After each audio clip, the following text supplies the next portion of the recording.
Hello प्यारे दोस्तों, कैसे हो आप सब। आज हम सब देखने जा रहे हैं दोस्तों 8th ग्रेड अभ्यास पुस्तिका। बिल्कुल दोस्तों, आप हमारी ये न्यू बुक है।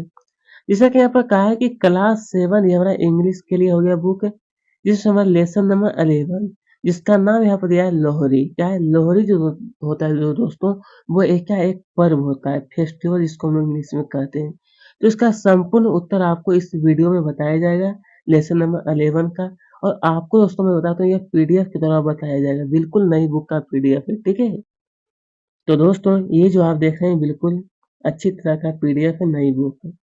जैसा कि यहाँ पर कहा है कि वेन इज लोहरी।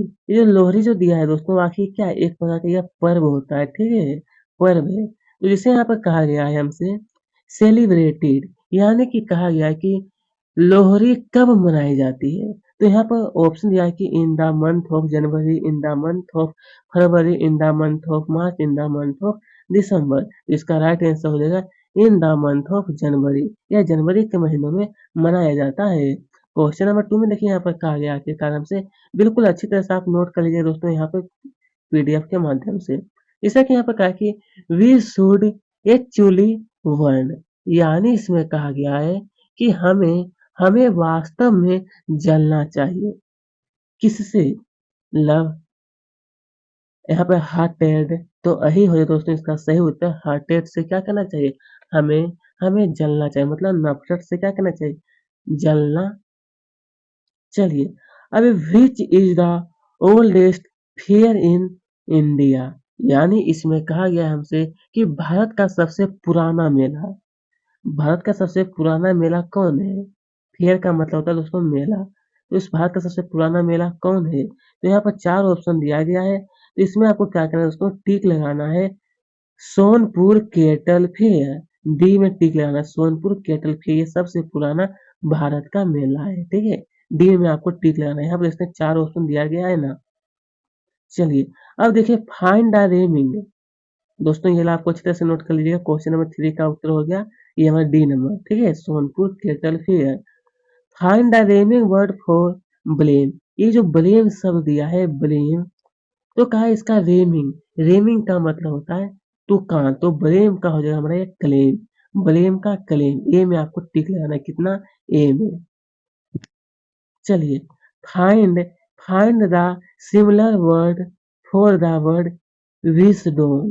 विस्डोम जो दिया है इसका सिमिलर वर्ड क्या होगा। तो ये हो जाए दोस्तों इसका हमारा इंटेलिजेंस, इंटेलिजेंस होगा, क्या होगा, इंटेलिजेंस, ठीक है। यानी इसमें कहा गया है कि वाइस डोम का मतलब होता है बुद्धि, और यहाँ पे जो इंटेलिजेंस का मतलब होता है ये बुद्धि। चलिए अब देखते हैं हम सब को क्वेश्चन नंबर 6 में कहा है कि लोहरी सेलिब्रेटेड। दोस्तों यहाँ पर आखिरकार कहा है कि Lohri is celebrated during the harvesting of crops. Crops का मतलब होता है दोस्तों फसल, क्रॉप्स का मतलब होता है फसल। तो कहा है कि लोहरी किस फसल की कटाई के दौरान मनाई जाती है, कौन सा फसल होता है उस समय। तो ये हमारा फसल के समय क्या होता है, यह जो पर्व है दोस्तों लोहरी का, तो वो मनाया जाता है फसल के कटाई के समय ही। क्या है, Lohri mainly celebrated in Punjab. Punjab यानी कि लोहरी मुख्यतः पंजाब में मनाई जाती है। कहाँ पर प्यारे दोस्तों, ये हमारा पंजाब में मनाया जाता है। क्वेश्चन नंबर 8 में कहा है कि the opposite direction of south. South, ये जो साउथ दिया है, इसका अपोजिट डायरेक्शन क्या होगा, साउथ का नॉर्थ हो जाएगा, बिल्कुल सही है। डायरेक्शन का मतलब होता है दोस्तों दिशा। The homophone of the word pile, यहाँ पर क्या भरना है आपको दोस्तों, पाइल भर लीजिएगा, ठीक है। अब क्या the adjective form of the verb वर्ण। ये जो एडजेक्टिव फॉर्म इसका क्या होगा, वर्ण का एडजेक्टिव फॉर्म, तो ये हो जाएगा दोस्तों वर्णेड, क्या होगा। तो दोस्तों यहाँ पर क्वेश्चन नंबर 9 में कहा है कि the homophone of the word. यहाँ पर आपको क्या भरना है दोस्तों, पाइल भरना है, PILE, ठीक है। चलिए, the adjective from of the verb, ये जो वर्ण, वर्ण जो दिया ना, BURN, जिसका मतलब होता है जलना, तो कहा है इसका एडजेक्टिव फॉर्म हो जाएगा हमारा वर्ण, BURNED, ठीक है, वर्ण। ये आपको भर लेना है, हो गया एडजेक्टिव फॉर्म। तो चलिए अब आगे की ओर देखते हैं। क्वेश्चन नंबर 11 में हमसे कहा गया है कि यहाँ पर कि which things make the ornaments during the Lohri. यानी इसमें कहा गया है कि लोहरी के आभूषण किन चीजों से बनाए जाते हैं? किसके? तो लोहरी के आभूषण। तो आंसर में लिखना है कि nuts and sweetmeat make the ornaments। यानी इसमें कहा गया दोस्तों कि मेवे और मिठाइयाँ से आभूषण क्या होता है? बनाई जाती है मेवे और मिठाइयाँ से। न्यूट्स का मतलब है दोस्तों मेवे और स्वीट मेट का मतलब मिठाइयाँ से बनाया जाता है आभूषण। ऑर्नामेंट्स का मतलब आभूषण होता है। Which festival do you like most. यानी कहा है दोस्तों कि आपको कौन सा त्योहार सबसे ज्यादा पसंद है? कौन सा त्योहार? तो यहाँ पे उत्तर में लिखना है कि Diwali festival I like the most. मतलब दिवाली का त्योहार मुझे क्या है? बहुत ज्यादा पसंद है। तो यहाँ पे आप लिख सकते हैं the adverb of the word high. ये जो हाई जो दिया इसका एडवर्ब क्या होगा? तो हायर और हाईएस्ट होगा। हायर और highest. The रेमिंग word for the land. Land का मतलब होता है दोस्तों भूमि। तो इसका कहा गया कि रेमिंग वर्ड। रेमिंग यानी इस रेमिंग का मतलब तुकांत वाले शब्द। तो ये हो जाए दोस्तों लैंड का वेन। मतलब एक जैसे बोलने वाले शब्द को हम लोग कहते हैं तुकांत वाले शब्द। चलिए अब आगे की ओर देखते हैं। तो यहाँ पर हमसे कहा गया है कि how does the air get polluted. यानी वायु प्रदूषण आखिर कैसे होती है? तो आंसर में लिखना है कि the air gets polluted from all the smoke गे। यानी कहा गया है कि सभी धुएं से हवा प्रदूषित हो रही है। सभी प्रकार की धुएं हो गए दोस्तों। जैसे कि हमारा सबसे ज्यादा हो गया वाहन और भी बहुत प्रकार के धुएं होते हैं। इसके कारण वायु प्रदूषण होता है। Why do you like festivals? Why do you like festivals? यानी आपको त्योहार क्यों पसंद है? आपको आखिरकार त्योहार दोस्तों क्यों पसंद है? तो आंसर में लिखना है कि we like festivals because we got to wear new clothes, eat sweets। यानी इसमें कहा गया है कि हमें त्योहार पसंद है क्योंकि हमें नए कपड़े पहनने, मिठाइयाँ खाने का मौका मिलता है। इसलिए क्या हमें पर्व अच्छे लगते हैं। Why are fairs? दोस्तों यहाँ पर कहा है why are fairs important in our life। यानी दोस्तों इसमें कहा गया है कि मेले हमारे जीवन में क्यों महत्वपूर्ण है। फेयर्स का मतलब क्या होता है? मेला। क्या होता है? मेला। तो कहा है मेला आखिरकार हमारे जीवन में क्यों महत्वपूर्ण है? तो answer India fairs and festivals reflect the vibrant culture of the country and its special events significantly play a virtual role in the growth of Indian tourism। यानी इसमें कहा है कि भारत के मेले और त्योहार देश की जीवंत संस्कृति को दर्शाता है।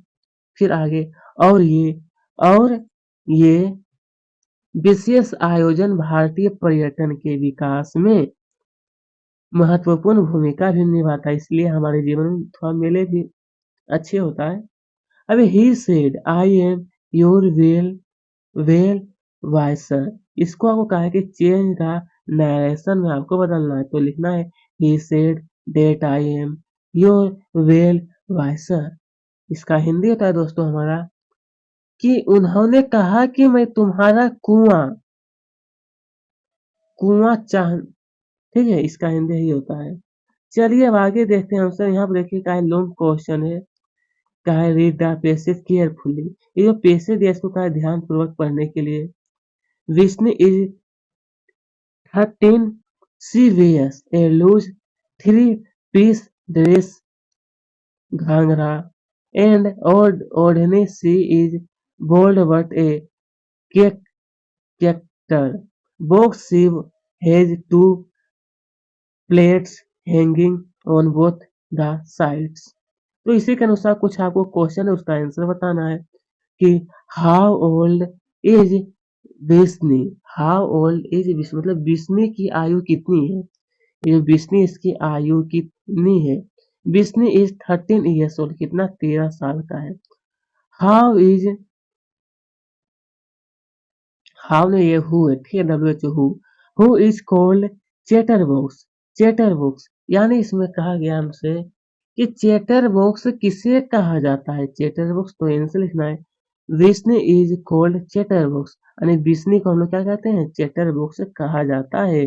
अब देखिए आपको क्या है, and you are travelling on a bus, on a बस, यानी इसमें कहा गया हमसे कि आप बस में यात्रा कर रहे हैं, ठीक। Suddenly the bus break down, what will you done will, तो अचानक बस खराब हुए तो आप क्या करेंगे। अगर दोस्तों आप बस में यात्रा करें, अगर आप बस कभी भी अचानक खराब हो जाएगा तो आप क्या करेंगे। Answer I will try to know why the bus was suddenly braked, बारकेड होगा, बारकेड, यानी इसमें कहा गया हमसे दोस्तों कि कि मैं यह जानने का प्रयास करूंगा कि बस में अचानक ब्रेक क्यों लगा, क्यों लगा, ठीक है। यहाँ पे कहा सी इज 13, इसको आपका पास्ट सिंपल टेंस में चेंज करने के लिए, तो ये जो है सी वाज 13, सी वाज 13 यही हो जाएगा। Give the सिनोनियम of chatter box, ये जो चैटर बॉक्स दिया है, इसका सिनोनियम क्या कहलाएगा। इसका सिनोनियम दोस्तों, सिनोनियम का मतलब दोस्तों पर्यायवाची, क्या होता है, पर्यायवाची। तो चैटर बॉक्स का हो जाएगा हमारा स्पीकर, चैटर बॉक्स का स्पीकर हो जाएगा। अब यहाँ पे देखिए क्वेश्चन, देखिए यहाँ पर हमसे कहा है कि right an easy on my school, तो यहाँ पर आपको कहा है कि अपने स्कूल के बारे में आपको क्या एक निबंध लिखना है। तो कम से कम आपको क्या करना है, 5 लाइन में चाहे तो आप लिख सकते हैं। तो देखिए दोस्तों, आप इतना तो खुद ही कर सकते हैं कि आपके विद्यालय में मतलब कितने रूम है, कितने रूम है, कितने बच्चे हैं, कितने टीचर हैं, तो वही आपको लिख लेना है। तो अपने अपने सभी के विद्यालय में अलग-अलग चीज़ होते हैं, तो अपने-अपने हिसाब से दोस्तों लिख सकते हैं। इसीलिए इसका आंसर मैं आपको कहना चाहूँगा कि आप अपने से लिख लीजिएगा, ठीक है?